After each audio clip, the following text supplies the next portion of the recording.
Okay, so let's skip forward 2 years to 2019.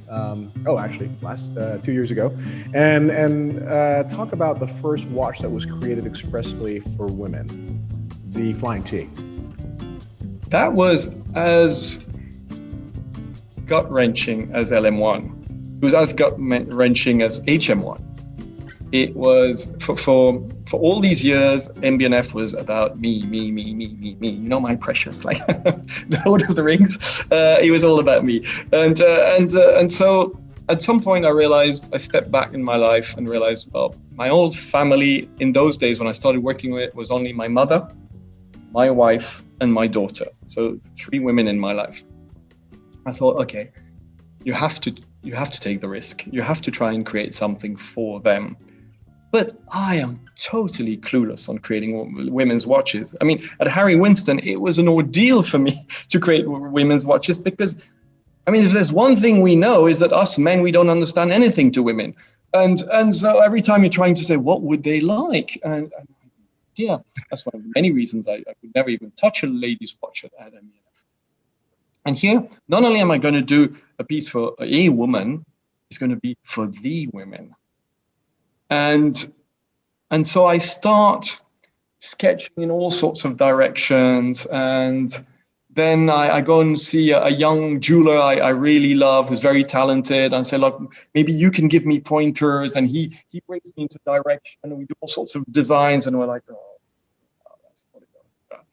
And at some point, it comes together. It comes together with all these stories, by that time, my elder daughter, my second daughter's born, my mum has passed away. So again, 3 women.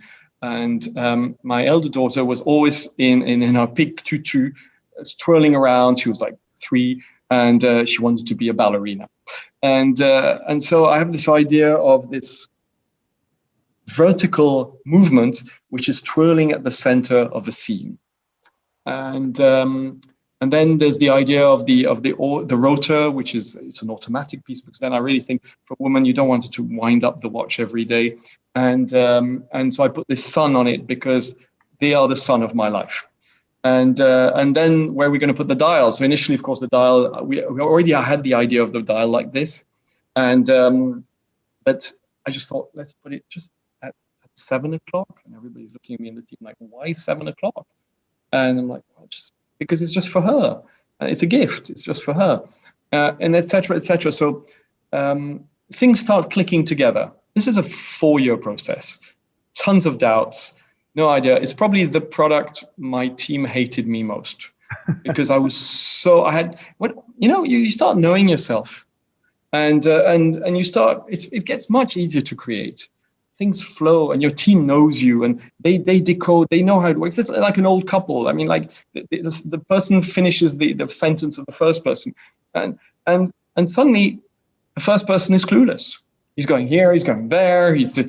We were in meetings. I was just like, I don't know. Everybody's looking at me in my team. So I don't know. They're not used to hearing me. I don't know. I have no idea. And the Flying T comes out. And Tiffany, my wife, discovers it the day of the launch, and it was a great evening. It was a launch here in Dubai, and she was crying, and I remember that. Actually, you know what? I remember Flying T. I remember that moment, and everybody goes bananas around it. I'm like, wow. And it's interesting because one of our greatest retail partners, we showed it at SIHH. So before we unveiled it, of course, we took the orders, and they ordered very, very few of them. I didn't say anything because I was planning to do 35 movements. It wasn't a big problem if they didn't order many. And so I take a lot of risks, but I hedge my bets, meaning when I do something completely nuts, I plan to craft very few. And the launch dinner at that with that retailer, they sold 11 in one evening.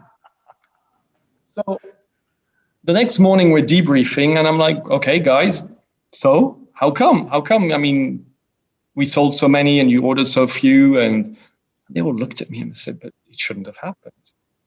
Because we all know that women don't want super thick watches, and women don't want complicated watches. so it makes no sense. And I looked at them, I was like, guys, but we all know that men don't want spaceships on their wrists, or motor cars, or mechanical jellyfish, or aliens going up and down. And there is no market for what I create. There has never been a market. So you're just going to have to go with the flow. That's how it works. Incredible. I love that. Okay, so let's talk about another watch that was launched that same year. I'm going to give you three numbers, 8, 12, and 20. Ah, yeah, but you have to put another number. Tell me. 29. Ah, okay. 29 years between the moment I met Eric Coudray. Wow. And the watch came out. So I met Eric in, 28 years. 28 years. I met Eric in 91 when I joined Jägerle-Coultre. We became friends very quickly. I was the product manager. He was at the prototyping, so we worked together. And then when I left 7 years later, I always remember telling Eric, well, one day we'll do something together. He was like, yeah, okay, we'll do something together. And then, well, he stayed very long. Of course, he created the gyro at Jaeger, and then he left and he went to Cabestan. And it was interesting. It was Michael Tay. Michael Tay came to me one day when he'd seen the Legacy, actually, and he said, "You should do something with Eric, with that dome. You could do an incredible triple axis or double axis." And I don't think there was a triple axis yet. A double axis tourbillon, And I said, oh, so I contacted Eric, but of course he was working for Cabestan. He said, no, I can't. I'm working for another brand. And then he got free, and he started working with Arnaud at Tech. And when he told me that, I was the first person in front of the door with my little bag, going, okay, so now are we going to do this? And they said, okay, let's do something. But they said, so what? And I remember telling them, I'm gonna give you, Eric, something that most people wouldn't. The first is going to be more or less freedom. Wow. You create the craziest double or triple axis regulator. Doesn't even have to be a tourbillon de facto. I just want something crazy, which you've dreamt of, but nobody's given you the opportunity. Second, I'm going to give you volume. All watches are as thin as possible. And it's a pity that you have a double or triple axis in a thin watch. I'm going to give you a dome. And you just go ahead. And that's how it started. And Eric works very fast. And we started working. But the issue we were having is how to display the time. So my first designs, you had the sphere, which was the star, of course. And then we had like openings in the bridges with a jumping hour, sweeping minute, and it just looked naff. You know, when you design something and it makes sense, it's rational, but it's just not beautiful. I mean, beauty is in the eye of the beholder, but for me, it was like, and so he was engineering that, and I was like, this doesn't look good. This is not something I would wear, because at the end of the day, that's what it's all about. Is this something I really would like to wear? And we were developing the Flying T in parallel. And when we managed to create the dial with the conical gears at 52 degrees on the Flying T, I actually went back to Eric and I said, can we integrate that dial into your movement? And he looked at me, and he'd already done the engineering of all the hours and minutes flat in the movement. I was like, seriously? Like, yeah. And he's such a nice man. He just sighed, laughed, and went, okay, scrap what I've done and start all over again, because of course it changes a lot of things. And so that's how it happened. And I was so happy. I mean, 28 years later that the Thunderdome came out. It's, again, and I think you're so right to talk about the human beings in this story of 10 years. That's what it's all about. And that's why I love independent watchmaking. And people ask me, what watches do you buy? I buy a lot of watches. I love watches. But of course, the watches of people I know. When I know their life story, I know the hardships they've gone through. When I wear that piece, it's the story of Eric Coudray and our story, but it's his story. And when somebody told him, fine, you can do whatever you want, and et cetera, et cetera. That's one of the many things I love in what we do. And I have to say, I'm incredibly happy and grateful of these 16 years of MB&F. Incredible. Now, earlier we were talking about the Royal Oak Perpetual Calendar, and I had mentioned I liked it because, it's a sports chic perpetual calendar. You can actually have it on your wrist and jump in the pool if you want, or so on. So amazingly, when suddenly on Instagram in 2020 appeared a LM Perpetual, and underneath it, one of the questions that was asked was, can I play tennis with this on, right? And I think the response was, why not? I think you can, I haven't, but I believe you can. And I'm like, what's going on here? And I realized that you'd done the LM Perpetual Evo, but incredibly, and maybe as a demonstration of how stable Stephen's movement is, it's a watch that is a sports watch to some degree, right? I mean, it's in a very resistant case in zirconium. It is water resistant because it's got a screw down crown, and apparently you can play tennis with it on. The movement is suspended on what we've called a flex ring, which was an invention of Serge and the team, which actually absorbs shock. So again, we're not talking of a sports watch. I mean, we were very clear from the beginning. I mean, you've got a 14 millimeter balance wheel at 18,000 oscillations. This is definitely not a sports movement. I would have taken a very miniature little alloy balance wheel in a 28,800 or 36,000, whatever. That would make sense. But this was the watch which was created in a very selfish way again, because I've been living in Dubai now for 6 years. And I'm lucky, as like you, we're in sunny places, and you've got swimming pools and you've got beaches, and every time I go there, I'm not wearing one of my pieces. And you bump into people and like, oh, what do you do? And now I'm a watch creator and I'm wearing my Rolex, Tudor, Nautilus, Horological, you name it, whatever. I mean, all one of the classics, because I'm lucky enough to have had one of each. And then they're like, so you're Mr. Piguet? Not Mr. Piguet, you're Mr. Audemars? No, not Mr. Audemars. And so it was like at some point, between me wanting to wear something which I love, because I've been wearing my Perpetual day one when we launched it, and I think an ego trip of being fed up of not having a watch when I'm in those circumstances. That's how we came up with designing the Evo. The Evo was I think the biggest challenge of Evo, and why I was very, very scared, is that a lot of people like yourself is deemed the Perpetual Legacy as one of the most beautiful perpetuals in the world. How do you go and touch or alter something which is considered by specialists as one of the greatest? And therefore, you're like, ooh, it's like nitroglycerin. I mean, every little detail has to be just perfect. And so it took a long time, a really long time to go from the original Perpetual to that one. And I'm really, really happy with it. And it's actually one of the watches I wear all the time now, because it actually can follow me in the shower, follow me at the gym, follow me in the sea. It's an MB&F you can actually wear, as we said, it's a watch for life. It's not a watch for sports. Phenomenal. I love it. So before we get into the LM10, I wanted to mention three names to you.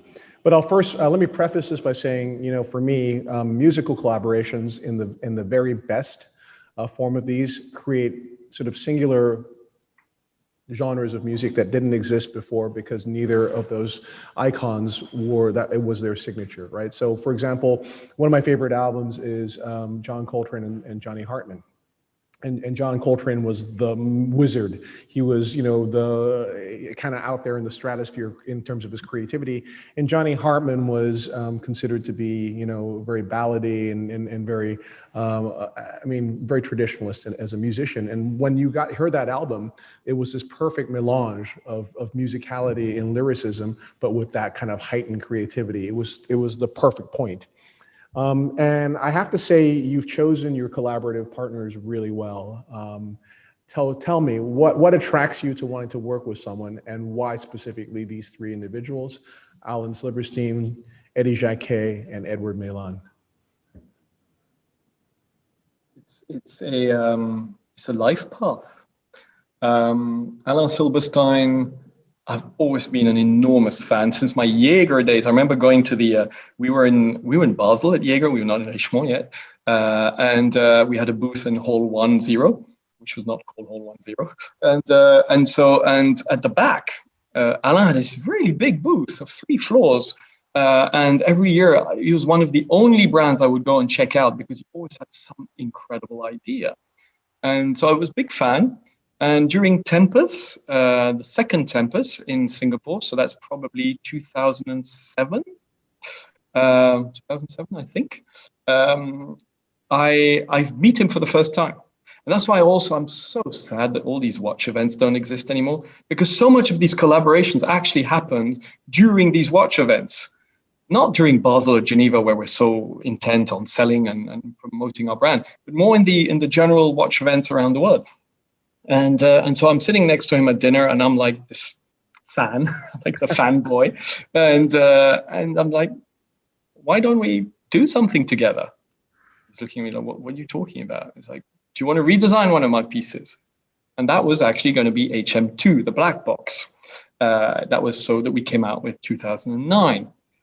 A few years later, we are in Shanghai in an event. I think it was Belmonte, Shanghai. And he's there, I'm there. We go and have lunch. It's 2011. I've just come out with LM1. And he congratulates me on LM1. Oh, great watch. But I wouldn't have made the dials. I wouldn't have designed the dials that way. I'm like, okay, how would you design the dials? He said, you made them like this. I would have made them like this, like cups. I'm like, okay, right, maybe, but weird, okay. And so I remember that. And a few years later, I called him up. I said, so are we going to do those cups? And he has no clue what the hell I'm talking about. He's like, what are you talking about? I said, you told me LM1. You would do cups. Oh, yeah, okay. So I was like, so 7 years after HM2 with Alain Silberstein, came out LM1 with Alain Silberstein. And it's fantastic. It's exactly that. It's a product I would have never created. It's a product he would have never created. So it's these collaborations are real, incredibly intense moments, because you all of us creators have strong egos. Let's not kid ourselves. We don't do what we do by listening to everybody. And so here you actually have to give one of your babies to somebody who's going to completely modify it, and not probably the way you expected it. So you have to like, but sometimes it goes super fluid, sometimes a little bit more complicated, but it's part of the deal. So that went super well. There's also because we'd already done one together, so it's easy. Eddie Jacquet, another insane story. I mean, there's only stories here. I'd seen what he'd done with Kari's watches, some insane, beautiful engravings on Kari's cases for collectors and pièces uniques. Absolutely incredible. And he was actually the person, you know, the Legacy Machine engraving on the bridge and the engravings at the back on the bridges. Eddie does that. Wow. So it's as if you're asking Stradivarius to do a little thing for kids. Because honestly, you don't ask Eddie Jacquet to just do an Anglaise Legacy Machine. But he did it. And then one day, many years ago, he comes to see us unannounced in Geneva. So I'm told Eddie's here. Oh, okay. Hi, Eddie, what are you doing here? He says, can you stamp my unemployment form? What? What do you mean? He says, I have no more work. For 7 months, I've had no more work except for your little legacy machines, but that doesn't make me live. So I need to go be unemployed. That's impossible. How can somebody with your talent be unemployed? So I said, look, come with me. And we started, I said, look, what can we do? What can we do together? He's a bit surprised. He said, I don't know. Well, I don't know. Let's and we were just coming out with Split Escapement. It hadn't come out yet. I said, look, I've got this watch. It's got a lot of space. Yeah. Let's find a theme. And we sort of brainstormed, and I just put it out like Jules Verne, which was a complete no-brainer for me when Legacy Machine, 19th century, Jules Verne, science fiction, etc. And I said, oh, that's great. Oh, fantastic. That's a good idea. I said, let me think about it. I'll come back. And 3 months later, he comes back and he says, well, there are 85 Jules Verne books. I'm like, what? I mean, I knew like 12 of them. Like, there are 85, and I've already read 20, but I need to read more. What? He comes back 3 months later. He says, okay, now I've read 60 of them. I've found 8 books which could make a great thesis or theme. Okay. And he's already drawn one. And so he draws on these really big papers, an enormous dial, and he basically draws the whole story as he's imagining in his mind. It's not at all drawings which have been done before. He's an artist, and he draws it. And then, so we chose the 8 books, and he drew the 8 drawings. I think it took a year. And then he started engraving. And it took him 2.5 years to do the 8 pieces. Wow. And I remember because in January 2020, last year, so COVID wasn't here yet. We still expected SIHH to come out. We were expecting to show the pieces at SIHH. And my team is telling me, Eddie's taking so much time. His delays are just like that. So I called him up and I said, look, Eddie, you okay? He said, yeah, I'm good. Have you taken on a lot of other jobs? He said, no, I have no other jobs. So why are all these delays happening? And there's a long silence. And he tells me, Max, nobody has ever given me this opportunity that you've given me. And I don't think it's ever going to happen again. So I've decided that I'm going to put everything I can into these pieces. And of course, it's going to take much longer. And I remember, because at some point he's like, but don't worry, I won't charge you more, sort of thing. And basically, he took 3 months per dial. Wow. Incredible. And I think we're delivering the last one in May this year. And it started well before, of course. And so, yeah, and we're working on something new. Because when I'm not going to let him finish and then somebody else is going to start working. It was like, okay, Eddie, now what are we going to do? So we've been brainstorming on all sorts of projects, and we've got a new project, which will take another 3 years, 8 pieces to come out with. But that's what mechanical high-end watchmaking is about. And that's what our industries forgets all the time.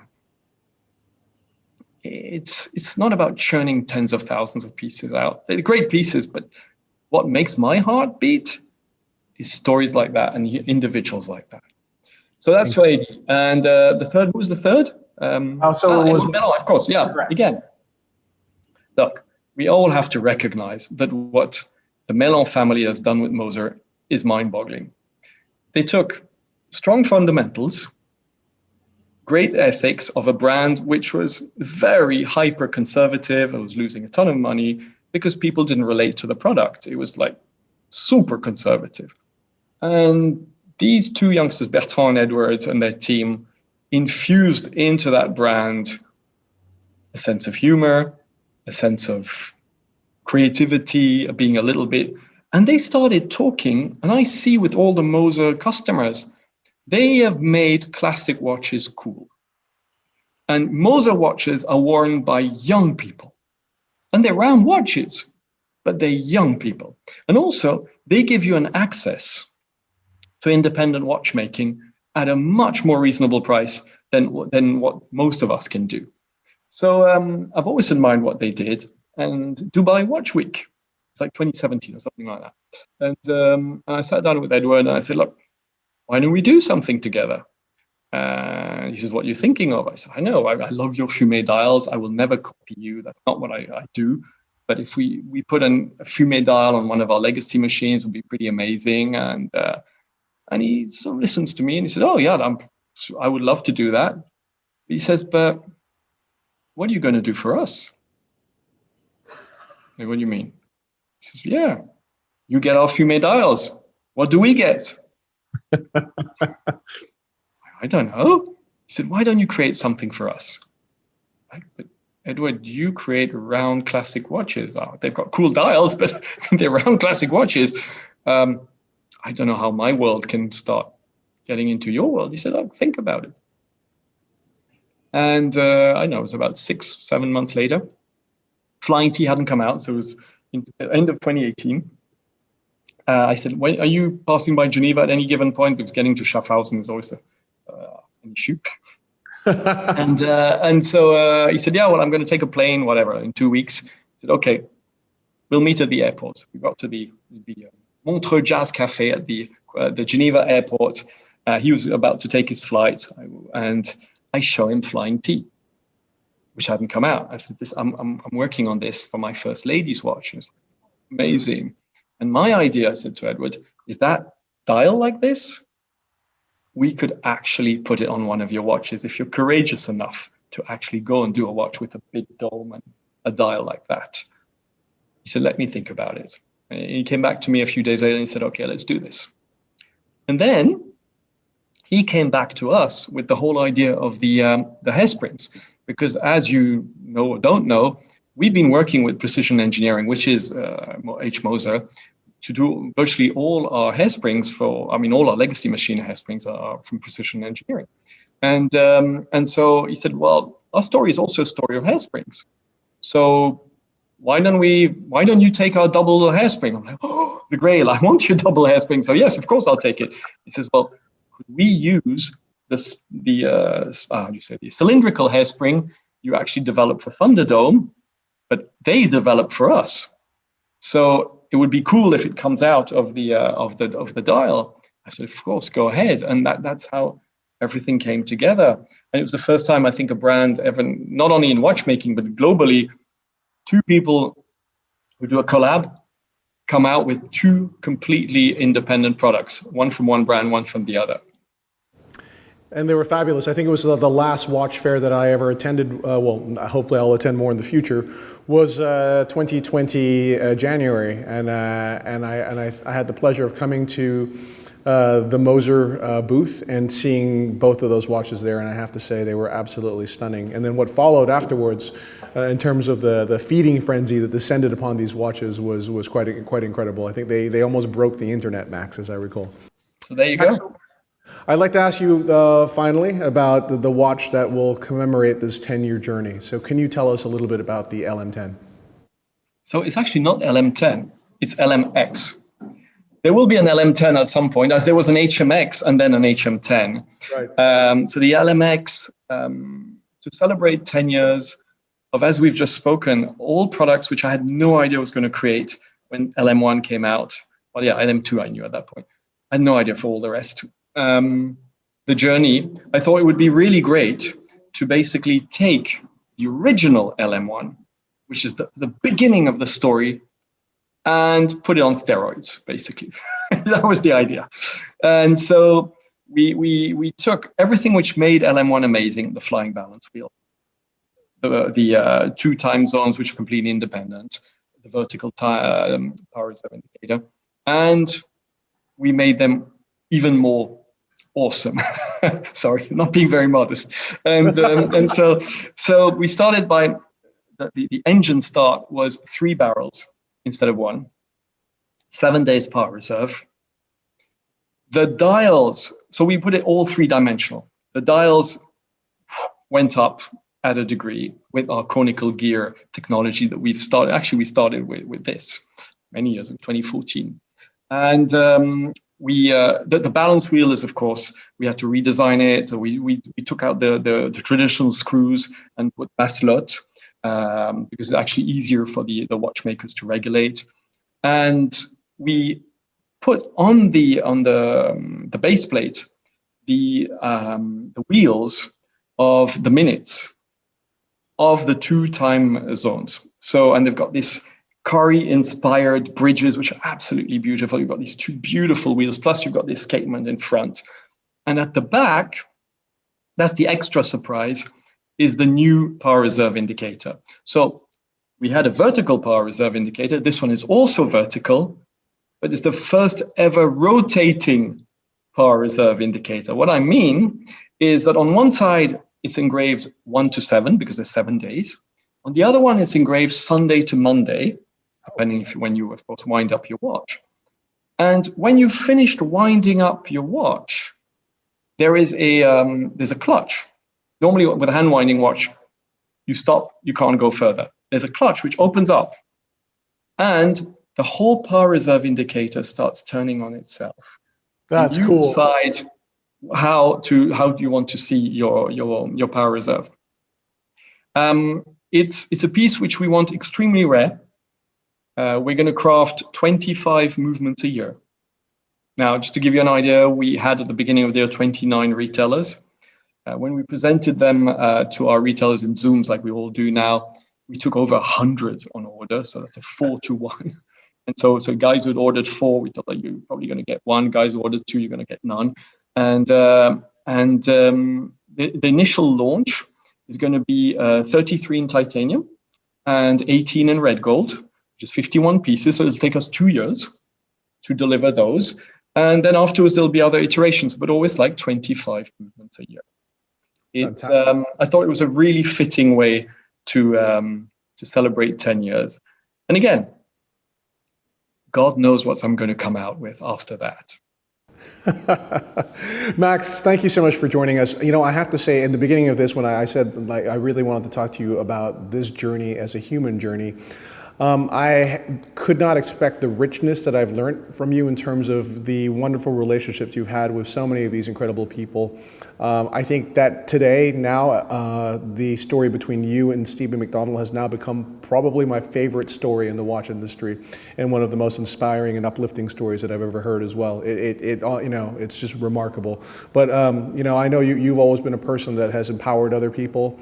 And they, in return, have always done their best for you as well. I think that looking at the 10-year history, it's such a beautiful story, and I want to congratulate you and thank you for making such great watches. Thank you so much. I'm just a lucky man. Thank you very much, Max, and great stuff, man. That's amazing. That story about Stephen is so cool. I mean, when I look at this watch now, it almost brings tears to my eyes. So fantastic. And you should talk to Stephen, because he had a meltdown virtually in the middle of the project because he couldn't solve one issue. And the story, how he explains it, I can't explain it for him, is incredible. You should interview him one day. He's an incredible. I'll interview him for this, actually. There you go. Thank you, my friend. Take care. Wait, hang on. I want to introduce you to Bandit. Oh, she's beautiful. Bye, Max. Well, Lovely to see you. Take care. Bye.